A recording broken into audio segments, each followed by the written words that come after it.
Don't push the cord. I think I've ruined your carpet. It's ruined anyway. You need one of those plastic mat things. You can ride all over the carpet floor. Whose voice was that? I'm not sure. It just came out. Sounds like you're trying to do canon. It's a mix of Canon and Nanjo. Young Nanjo. Just don't get my toes, please. Convenient you say that. Why? You ready? Yeah. Let's go, go, go, go. So we're up to the challenge. Are you up to the challenge? Do we even know what the challenge is? Did I sleep through the challenge? You missed the entire challenge for Maria. I didn't, did I? Yeah. No, I didn't. Yeah. Did I really? Yeah. Did I actually? Yes. Are you? I can't tell if you're joking or not. No. They called the kids, and that was pretty much it. Oh, don't do that to me. I don't like... I'm too easily trolled. Alright, we're just gonna stop. Because I was like, I don't remember that bit at all. Yeah, Maria's challenge was killing Rosa 8 billion times. It's the world of 1998.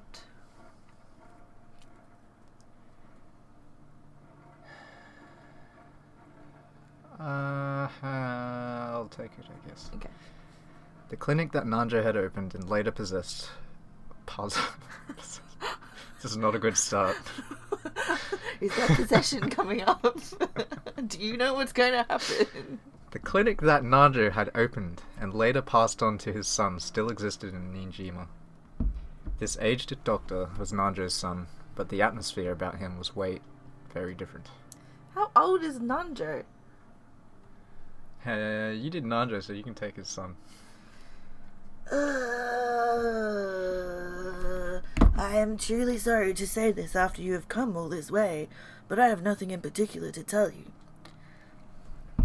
Nanjo's son said that very indifferently. After the accident on that island was taken up by the broadcast in a most indiscreet manner. Tom, don't attack my feet! Even my father, who was Mr. Ushiromiya's doctor and friend, was focused upon... He feels too young. Yeah, I think he's a bit younger than Nanjo. Because it's his son, of course. No, I feel like the voice is too young. Yours? Yeah. Nah, it's too old. Too old? Go younger. No. This is like probably a 50-year-old man or something. Who was Mr. Ushiromiya's doctor. Let me do that again. After the accident on that island was taken up by the broadcast in a most indiscreet manner, even my father, who was Mr. Ushiromiya's doctor and friend, was focused upon by many who with a wholly regrettable interest. All of it was without proof, and they even managed to defile all of my father's previous achievements. I still feel a great deal of resentment because of that. I think that's understandable. The same thing happened to me. I had to put up with it constantly since I was 6. True, my apologies. The doctor finally remembered that Anji was also a victim who had been exposed to the same curious eyes as he had been. In that case, you can probably understand why I don't want to have anything to do with that incident. That was an unfortunate accident. The only ones who want to make a fuss about it being a crime are those irresponsible TV shows and magazines. I am more than fed up with their attitude. Nanjo had been bathed with the attention for being one of the Ushiromiya Kinzo's few friends. Because of that, there was probably an aggressive and persistent rush among the witch hunters and the press to use Nanjo's son as well, a surviving relative, as a source of information. The doctor went on and on, criticizing the press indignantly. I really understand how you feel. For a person like me, who is observed even in her personal life, and whose privacy, likeness, and even human rights might have been violated, it's really easy to pick up on the anger of someone in your position. And for that very reason, I want to know, more than anything else, what in the world happened in the incident that so thoroughly ruined my life. So I came here. I'm a related party just like you. not a magazine columnist or an interviewer. Please don't get the wrong idea. I didn't come to do this for fun. Quit looking down on me. If we're going to argue over whose life was most screwed up by that incident, you're no match for me. Archie spoke sharply. The doctor, who hadn't imagined that he would be talked back to in such a forceful manner, couldn't help but fall silent. From Archie's perspective, the doctor really was whining over nothing. She really didn't want to be looked down upon. It was about time to let him understand how many days had passed for her before arriving on this island. The doctor realized that he'd said something wrong and remained silent for a while, looking uncomfortable. I know it's probably painful to remember what happened at that time, but if there's anything you do know, please tell me no matter what it is. Of course, I'll keep quiet about it. I visited here today to bring some resolution to my life. I'm 18. That incident took away 12 years of my life, and it'll probably keep on taking. Since that day when I was 6 years old, I've remained shut away in darkness. Are you saying that despite that, I still don't have a right to know? No, how rude of me. It seems that since all the others who came were ill-natured folk, I instinctively put up my guard. I apologize for my rudeness. I understand. If you'll swear not to breathe a word of this to anyone, I'll tell you everything. Thanks, Doctor. Then if you would, please tell me anything you can. As you know, my father was not only Mr. Ushiromiya's head physician, but his friend through the game of chess. That relationship was very long, stretching back to the time Mr. Ushiromiya moved to Rokenjima. Just how close were they? Very close, it seems. It seems that their connection through chess led my father to stay at Mr. Ushiromiya's mansion quite often. Although I may not be one to talk, Mr. Ushiromiya was extremely moody. And my father was an exceedingly magnanimous man who excelled at interacting with humans like him, so my father was also moody, is what we're getting. It's not hard to imagine that he was a rare friend for the isolated Mr. Ushiromiya. I feel like I'm saying it wrong. Am I saying it wrong? Ushiromiya? Ushiromiya. Sounds fine. Anju? Huh? Is this Anju?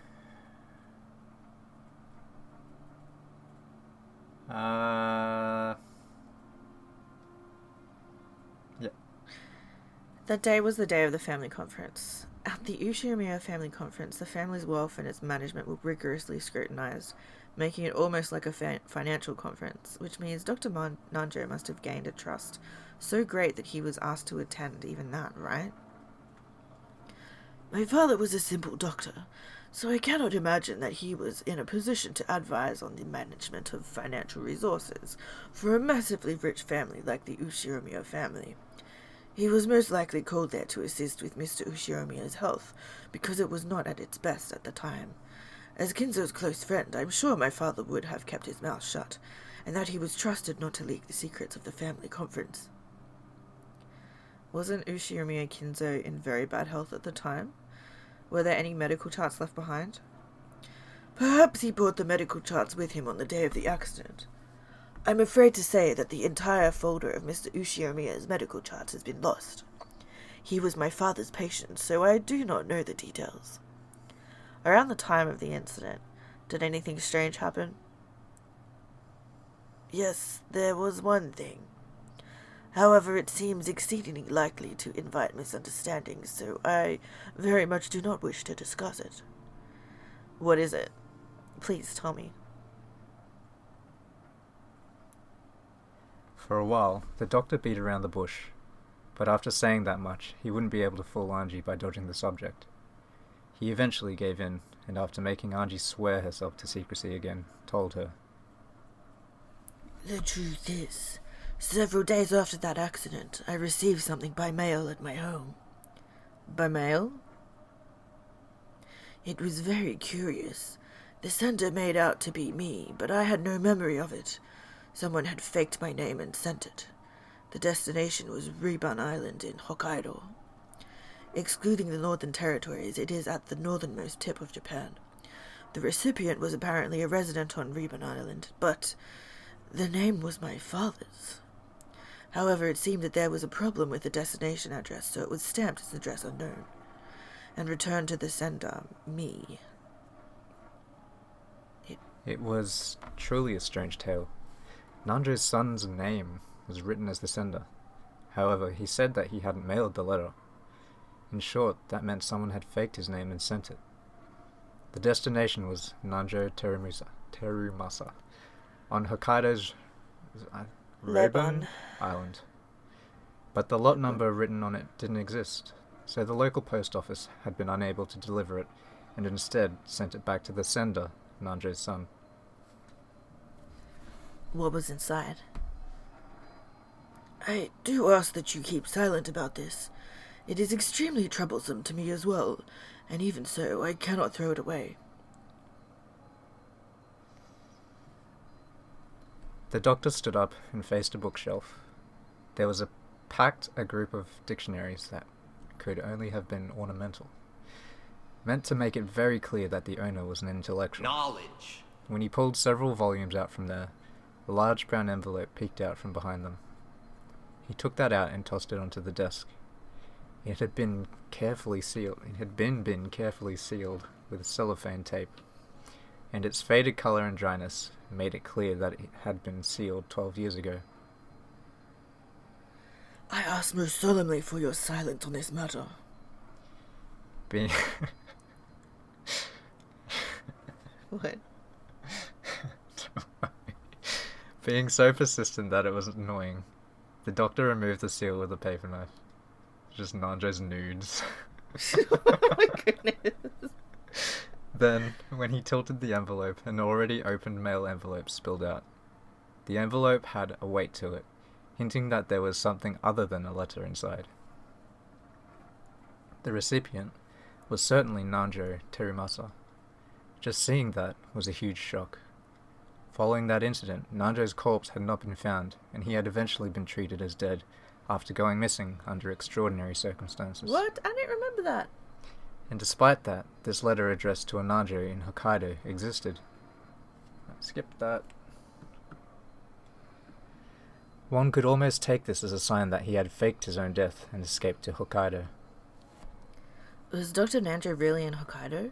Or else was there another person with the same first and last names in Hokkaido? If my father had somehow escaped from the accident and lived on in Hokkaido, that would have made us of his family very happy, regardless of the circumstances. I also thought of that possibility at first.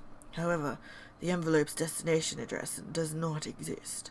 In short, this envelope was mail that had no way of reaching him. Is there a possibility that the sender miswrote the correct address? Of course, I cannot deny it. However, judging from the resident's house number, I find that hard to believe. Hokkaido, Rebun Island, Rebun County, Rebun City, 1, 2, 3, 4, 5, 6, 7. It's not fake at all. Up until Rebun City, it's fine. But Here you go. Up until Rebun City, it's fine, but I just couldn't wipe away the feeling that the sequential number after it, 1, 2, 3, 4, 5, 6, 7, was a little insincere. It felt like a fake number that some kind of kid had made up. They probably wrote a nonsense number that clearly doesn't exist. I think it's natural to assume that from the very beginning, the envelope was sent to a non-existent resident to which it had no chance of being delivered. If the destination address doesn't exist, mail is generally returned to the sender. But even in the case of an incomplete address, the local post office will often courteously, and to the best of its ability, research to find whether the sender's intended destination exists. When they still can't find it, the mail is sometimes returned after an investigation of several days. It seemed that the same thing had happened with this envelope, and the stamp was postmarked on October 3rd. It was postmarked on Nijima. Nijima was a long way from Rebun Island. On top of that, the destination was also nonsensical. It had taken more than a week for the mail to be returned. In other words, there was probably a high chance that having the envelope returned to the sender after an unfixed amount of time had been the goal from the very beginning. Why do something like that? Even before asking what it was that had been sent, this envelope was already wrapped in mystery. And inside it, go ahead. After getting the doctor's permission, I tilted the already opened envelope. From the inside came a small folded letter and a small key with a number plate attached. I knew there would be a key. Then a magnetic card slipped out. A112 was engraved on the key's number plate. What's the Pixar one? The room name? It's like A1 something. What movie? All of them. It's a reference in all of the movies. Oh, I think I've missed it. I don't know. Oh my goodness. Do you even theorize conspiracy theory? Only when you show me videos about them or tell me about them. I didn't know what it meant. The magnetic card was pitch black and had gold characters engraved in it. Members was written in English. The jet black gold-lettered card design made it feel like something very high class. But of course, I didn't have a clue what kind of card it was just from that. I unfolded the letter. Its contents were extremely brief and only the following was written. Okay. 07151129. Familiar?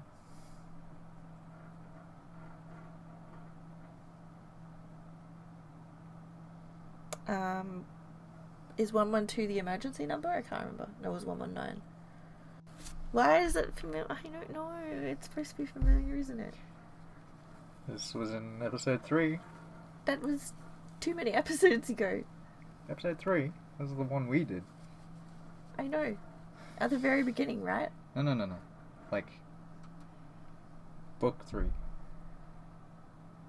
How long ago was that? That was last year. Yeah. In the year of 2020.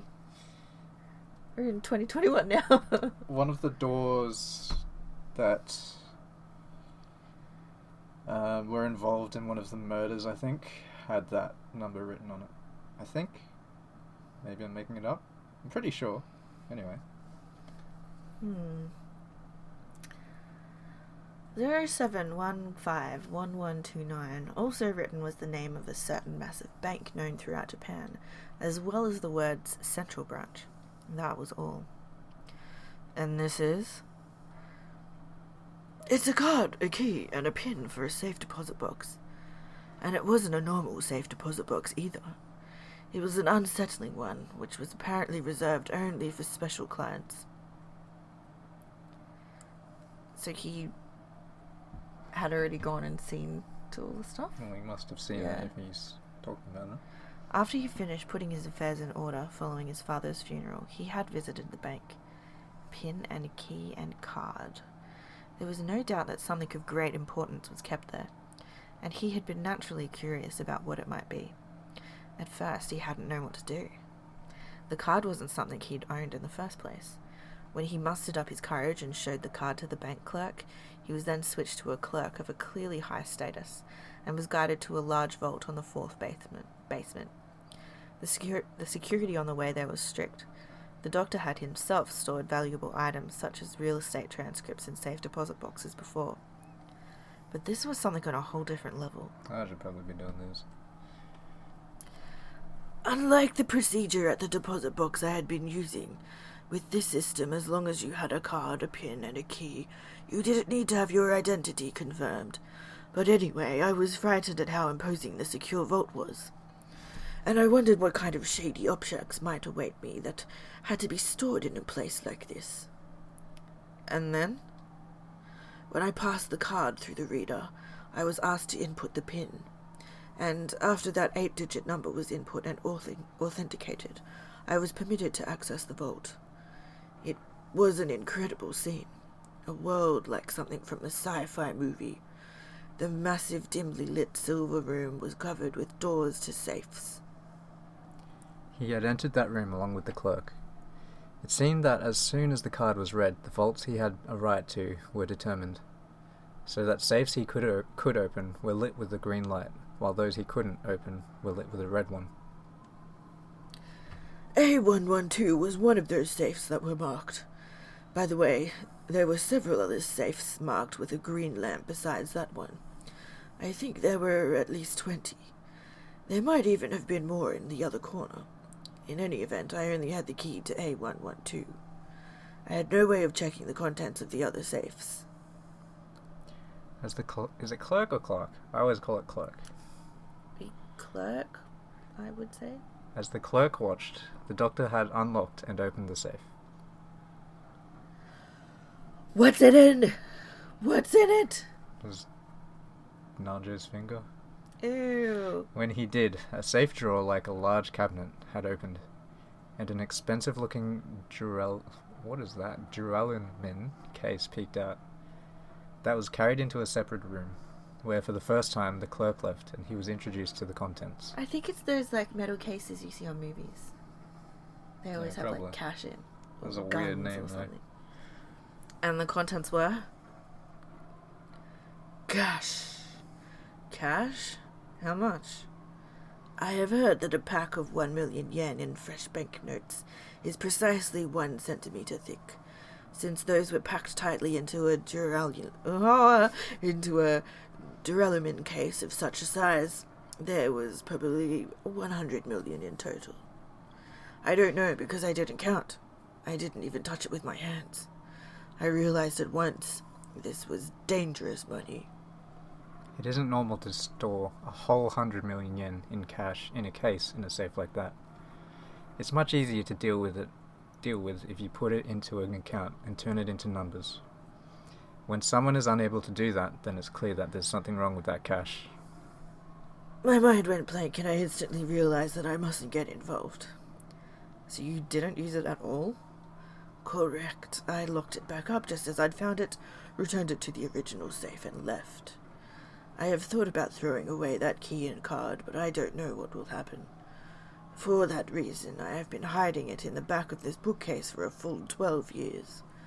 I still don't know what kind of money that was. Could I borrow this envelope? No. Please just view it here. Understood. Then, if you'll excuse me, there's something I want to investigate. I took Onei-chan's grimoire from the knapsack I had set down. Then I opened to the page with the paragraph Beatrice had written to Onei-chan and compared the handwriting on both. There was no mistake about the characteristic handwriting. The one who had sent this 100 million yen in cash was Beatrice herself. But what is it? Something's bugging me. What is it? What could it be? Yeah, I'm pretty sure I got something like that in the mail. Hey Ma, where'd you put that? The same envelope and contents had been sent to Kumasawa's son, who had once lived with her. But he had been very busy in the days since and seemed to have forgotten about it while running around all over the place. However, its strange contents had apparently stayed in his memory, and he remembered as soon as Anji mentioned it to him. After a bit of a wait, his thin-lipped wife found the envelope, complaining that he always forgot where he put things right away. The modus operandi for the sender and recipient was the same as Nanju's son. The sender was made out to be Kumasawa's son, and the recipient was Kumasawa Chiyo. And the destination address was in the Okinawa Prefecture. Okinawa Prefecture, Yaeyama County, Yonaguni City, 1, 2, 3, 4, 5, 6, 7. Yonaguni Island was at the westernmost tip of Japan, and the lot name was the exact same sequential number that had apparently been chosen without much care. Now it was certain, this envelope was definitely sent with the goal of having it returned to the sender. Its contents were exactly the same. A letter with the pin and the bank's main branch written on it, a magnetic card, a key with an attached number plate. The inscription on the number plate was A113. The number right after the one on the key that had been sent to Nanjo. Most likely inside the vault was the same kind of duralumin case, packed with 100 million yen in cash. I get the... I forgot what voice he does already. I get the feeling my dead mother sent it to me from beyond the grave. Don't really get what's inside, and it's creepy, so I just left it all alone all this time, and totally forgot about it until today. So, you know what this is, girl? Could it be that same kind of thing came to your place?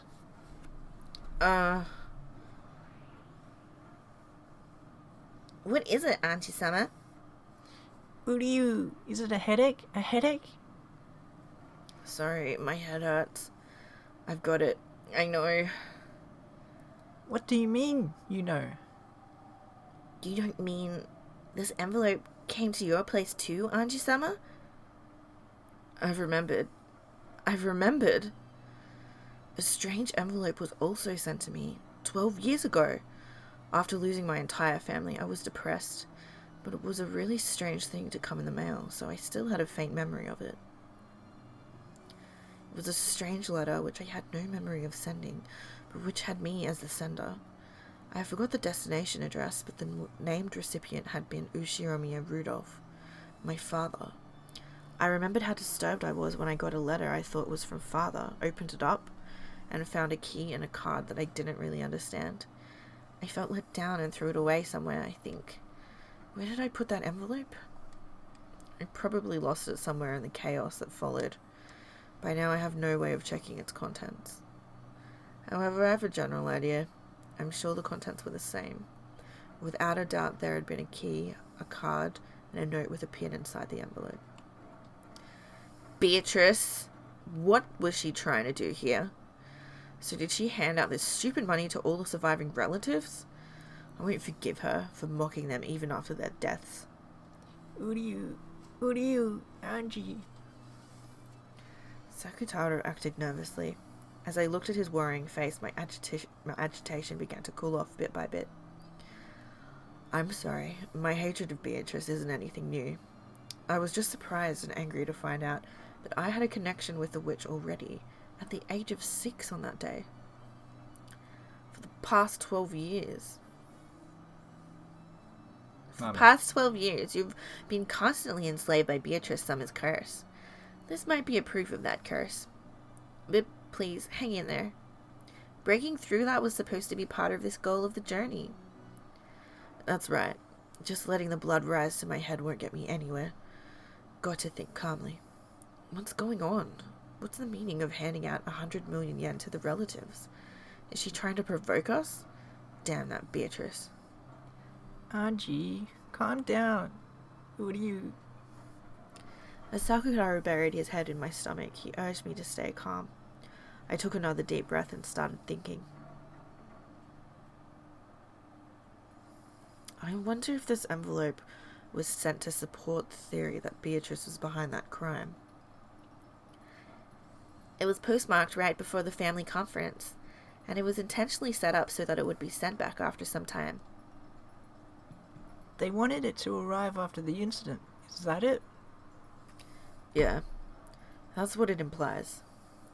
But it raises a few questions. Why use such an uncertain method? Uncertain?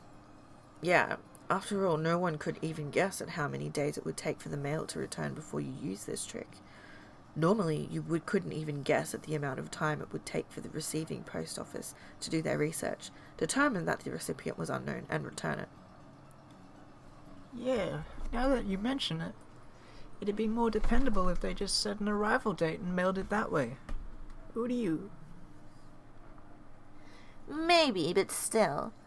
If they mailed it the day before, then no matter how quickly it returned, it would probably arrive Monday or later. I wonder if they wanted to make it seem like a letter from the dead. A letter from the dead, you say? You're right. It surprised me and it made me feel bad. Some mail with my dead family's name written on the outside in large letters was thrown into the mailbox with an ominous label attached. However, it doesn't really make sense to me.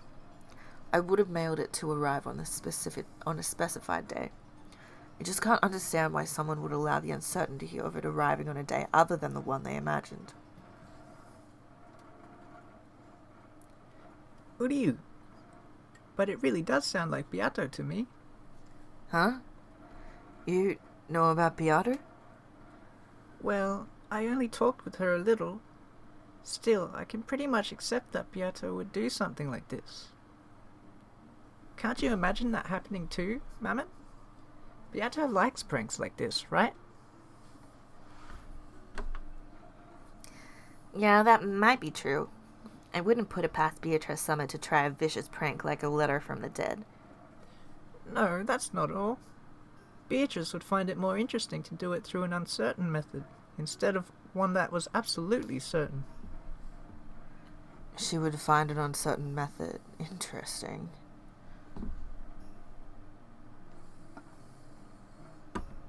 I remembered Maria One-chan's diary. It had described playing with Beatrice very often. During those times, Beato sometimes played pranks on the adult relatives with Maria. But those pranks always had a touch of witch aesthetics, which was that they were more interesting when they were uncertain. One day, Maria One-chan and Beato decided to use a wind-up minicar she had brought for a prank. It was a popular toy at the time, and if you made the minicar back up, it would wind up the spring in the tires, and when you let go, it would race forwards. They had wound up that minicar and set it behind a milk jug. In other words, the prank was that if you lifted the milk jug, the minicar would jump forwards and surprise whoever did it. Hoping that someone would get caught in this prank, One-chan and Beato had watched the adults from the shadows for their whole tea time. They were looking forward to seeing someone get caught by it, but no one moved the trap milk jug, and the trap ended in a misfire. But One-chan had then muttered, "You should have put it somewhere where it would have definitely caught someone." Beato apparently said this: "The most interesting and thrilling traps are those where you don't know who will get caught, or even if anyone will get caught at all." It's probably true that you wouldn't get this kind of excitement from a trap that would certainly go off.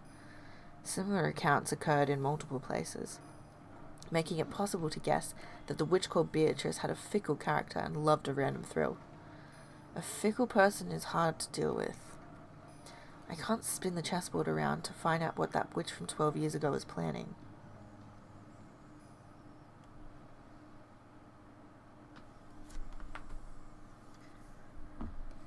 As Angie examined these, her gaze darted from place to place. Then she suddenly showed interest in the wall. There, several framed pictures were hung. Many of them were commemorative photos from when the relatives of the Kumasawa family gathered or went somewhere to play, and Kumasawa was in several. And she still wore a smile that made it so you could almost hear her light-hearted ho ho ho. Ho ho ho ho. It's part of my distant memory. It's part of my distant memory, but I definitely remember that she was this sort of cheerful old lady. Did you notice anything different about Kumasawa-san in the days leading up to this incident? Nope, she looked the same as ever. The family conference put her on edge, so she was always grumbling about how tough it was. What's this? Among the several frames, there was one that had something other than a picture of people in it. It was a picture of an enlarged relief of a door from a Western-style house or something. You couldn't see any interesting subject in particular, which actually bugged me a bit, as I wondered why anyone had gone to all the trouble of taking it. As I got closer, I realized that some characters had been written with a pen. Oh yeah, that's a photo I got when Mother's belongings were distributed. I think it was probably something to do with that legend of the gold thing. The witch's epitaph, you mean? It was whispered that it pointed out the location of the hidden 10 tons of gold. So Kumasawa tried to solve it too. But this isn't the epitaph. It's the first time I've seen it. There was an arch above the Western-style door, and that's where the relief was. English words were engraved there, and that seemed to be what the picture was focused on. The pen writing appeared to be a translation into Japanese. This door is opened only at a probability of a quadrillion to 1. You will be blessed only at a probability of a quadrillion to 1. I don't recognize it. Nothing like this ever showed up in the epitaph or One-chan's diary. In Mother's belongings, there were quite a few photos and notes that looked like her trying to solve the riddle of the epitaph. Mother was actually surprisingly fond of that kind of thing. And there was that rumor that 10 tons of gold bars were hidden somewhere. It's no surprise she got so absorbed by it. In both Maria One-chan's diary and in her grimoire, there was a description of the witch's epitaph. It had talked about how it was a ceremony to open the door to the Golden Land, Beatrice's resurrection ceremony. Beatrice's succession ceremony. On and on. Maybe the most interesting one was the last part, about it being a succession ceremony. According to Beatrice, if you were able to solve the witch's epitaph, you would receive not only the 10 tons of gold and the Ushirimiya family inheritance, but her own magical power and name, as well as the title of Golden Witch. Among the Ushirimiya family household at the time, the witch's epitaph was thought of as a difficult quiz, which the family head, Kinzo, had arranged for to choose its successor. I'm choking on my words tonight. But with the mariage sorcière interpretation... I can't remember how to... You got it. The questioner was Beatrice herself, and she had posed the question in part to choose her successor. There was slight discrepancies in the details of the two interpretations. Either way, its ominous contents brought to mind a bloody serial murder, and both of the message bottles drew a tale of crime following that pattern. If I could solve the witch's epitaph now, 12 years later, I wonder if I could expose some plot made back then. I tried to solve it many times myself, but I never did have a clue what it meant. It seemed that many witch hunters tried as well. I also found theories like the La Plata theory and the in-order theory in certain books. I feel like this is the first time they've mentioned those. No, I've never heard of them. However, neither of these theories were conclusive. Are there any other materials? I think so, but they were all split up between my siblings. I don't have a clue who has what. Sorry. Just reading this English text that Kumasawa-san took a picture of gives the impression that this was a forbidden door that was rarely opened. But where in the mansion is it, I wonder? Judging by the lighting, it looks like it's outside. I wonder if Kumasawa-san thought that the gold might be hidden in there. Who knows? Either way, I do wonder where in the Rokkenjima mansion it was. I hate to say it, but there wasn't enough money in Mother's bank account to make me think she'd found the gold. She probably didn't find it after all. The Golden Witch Beatrice gave 10 tons of gold to Kinzo, which meant that the witch was the one true owner of the gold. Beatrice was the owner of all the vast fortune of the Ushirimiya family. The witch holding this vast wealth had massacred the humans on Rokkenjima on that day, sending large amounts of money to the surviving relatives like it was a game. Like hell, it's a letter from the dead. This is a desecration of the dead. I was once again convinced when my family died on that island that day, they didn't go to heaven. They're being trapped by the witch even now, and are being desecrated and tormented for all eternity.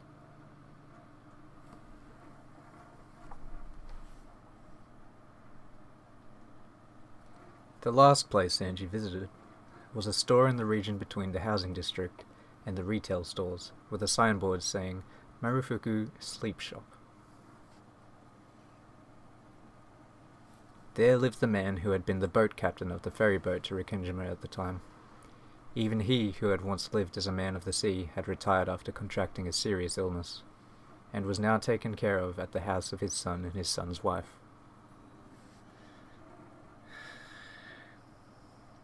Did we ever do this guy? I don't think I've ever seen him before. This is the first time we've seen him, right? No. Oh, Well, I really? don't know if he was in the last episode, but he's definitely in, like, the first.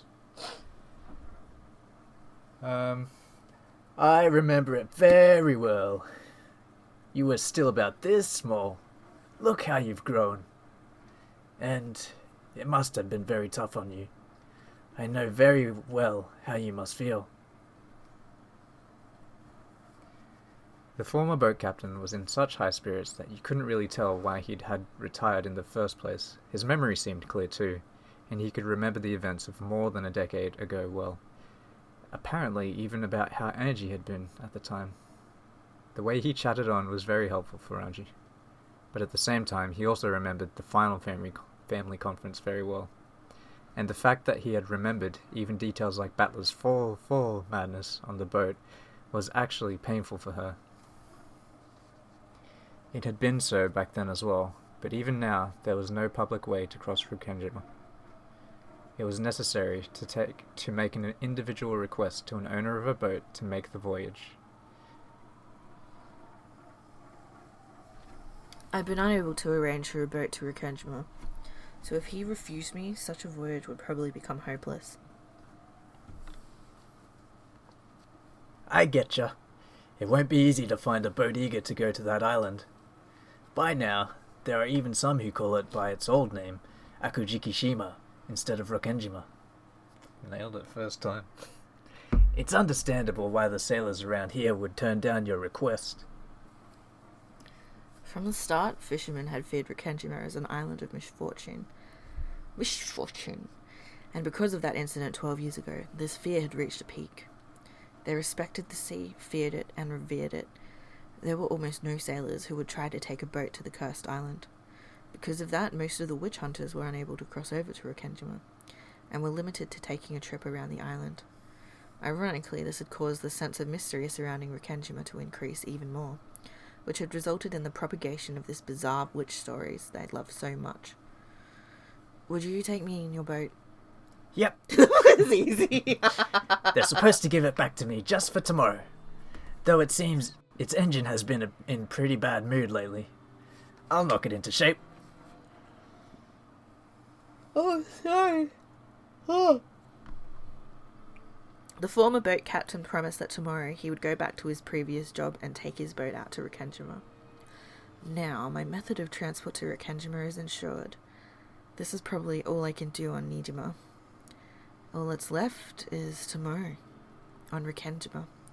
I'll reach the final destination of a journey that stretches back 12 years. Isn't that great? This way, it looks like you'll be able to get to the island. It sure does. I'd heard that it would be hard to find a boat, so the boat captain's helpfulness really saved me. Although it may not be the same as it was for you, Anji-sama, I'm sure the incident 12 years ago has been a thorn for the boat captain as well, one that he still hasn't been able to pull out. Who do you... Even the boat captain wasn't able to sort out his feelings. This whole time. That's probably true. If that guy had taken his boat out on October 5th as promised, there's a chance that he could have saved a lot of people.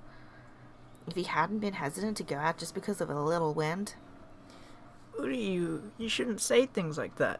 I'm sure that's pained the boat captain constantly until today.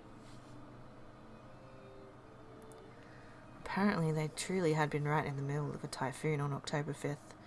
According to the boat captain, he had known for certain that they'd be trapped by the typhoon if they headed to Rikkenjima on October 4th. But the family had been very persistent about the date of their conference, which had been determined beforehand. It was only natural. All of the relatives had been very busy at the time, and they came to a family conference only after arranging their schedules beforehand. It was probably a situation where they couldn't easily push it back to the next week just because a typhoon was approaching. It wasn't the boat captain's fault, but perhaps you could say that he wasn't so irresponsible that you could place the blame wholly on the typhoon. Certainly, just as these two said, there's no doubt that the boat captain had been dragging the events of 12 years ago along with him this whole time, and by taking me, the last member of the Ushiromi line, to the island, and bringing me back safely, he might be trying to find some resolution for his past. The boat is supposed to return just after noon. I'll guide you to Rikkenjima after that, so we should have arrived before evening. It's an island without electricity or lights. You won't be able to stay for long. Will you be satisfied with a landing that short? There's nothing that would make me more satisfied by staying longer. I'm grateful just to have you take me there. Yep, don't mention it. If I hadn't parted with my boat, I'd be able to guide you to the island as much as you liked, without being stingy. You've turned into the, Yakuza boss. Yeah. It's not like I have a goal of doing something in particular on Rikkenjima, so I'll be there during the evening.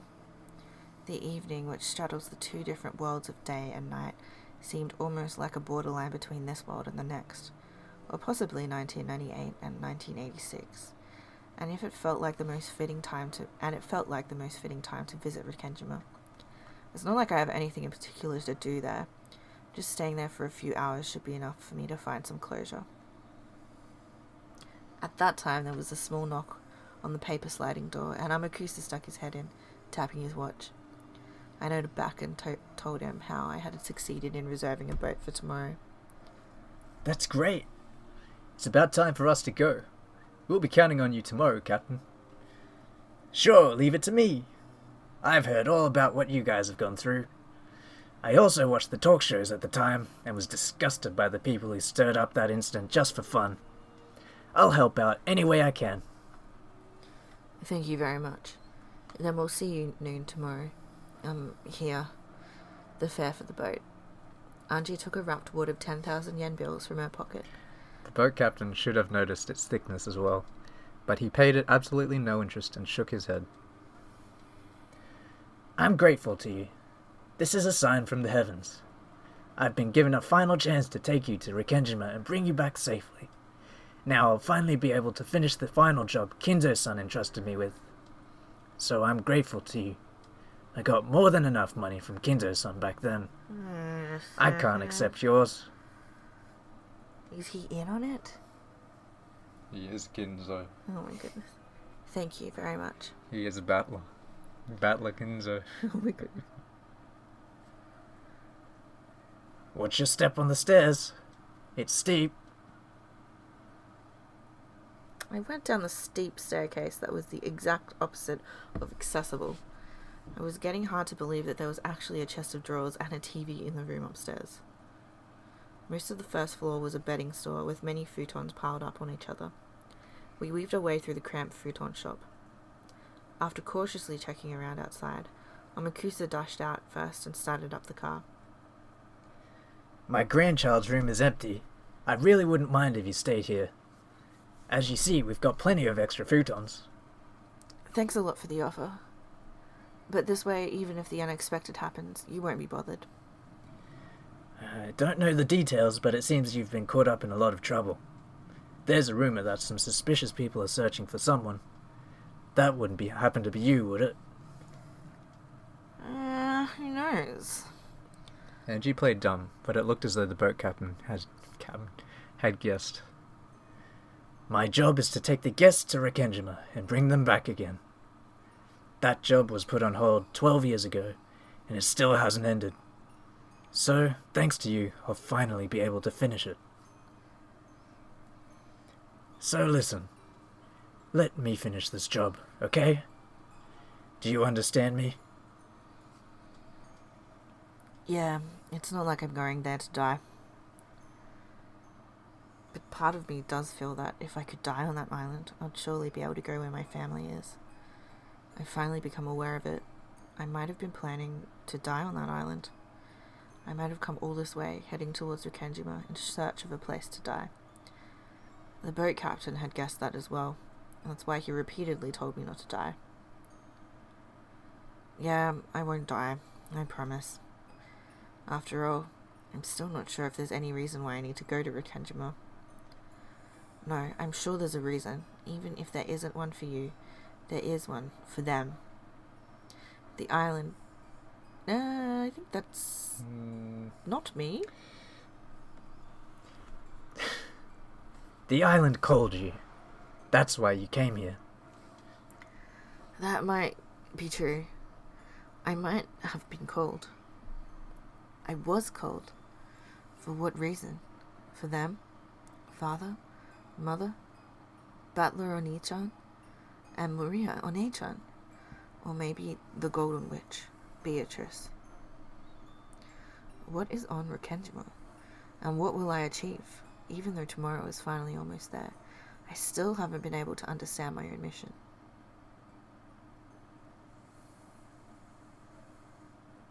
There was the sound of a car stopping in front of the store, and a short honk could be heard.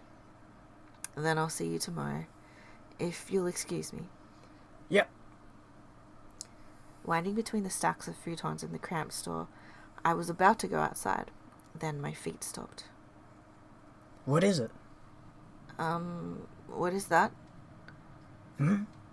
That? What? What are you talking about? Trembling all over, I pointed at it. But no matter how much the boat captain squinted, he noticed absolutely nothing in that direction that should have surprised me. That must mean... That must mean... Impossible. Why? Uryu, Angie, what does it mean? What's going on here? I don't have a clue either. There's no way something that ridiculous. Is this magic? A miracle? Yes, this is probably fate. Now I understand. This was my mission. Uryu. I wouldn't know what they're talking about. I don't have a clue what... Shaking, I pointed into the thin darkness inside the store and froze up. What is it? You're freaking me out. You see something there, don't you? I don't see anything. What is it you see? Thank you, Captain. Everything was fate. Even me visiting this place was fate. This is the mission and the purpose that I'm going to Rekendjima for. Angie-san, what is it? Something wrong? I don't have a clue either. This girl just froze up while pointing into the darkness. Angie-san, are you okay? What can you see? Can't you two see it? It's that right there. Can't you see it? All I can see is a normal display case. There's no one there, right? Uryu, Angie, I don't know what's going on. Is this a dream? Magic? What is it? Angie? Sakutaro lifted his face towards Angie. From his eyes slid a single tear. Angie-sama. I understand. One-chan. And Beatrice. Uryu. This is magic, isn't it?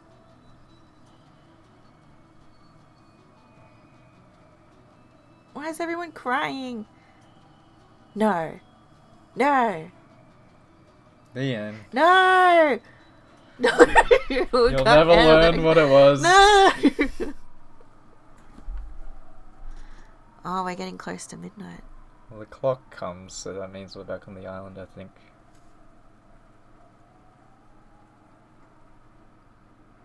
Goodbye.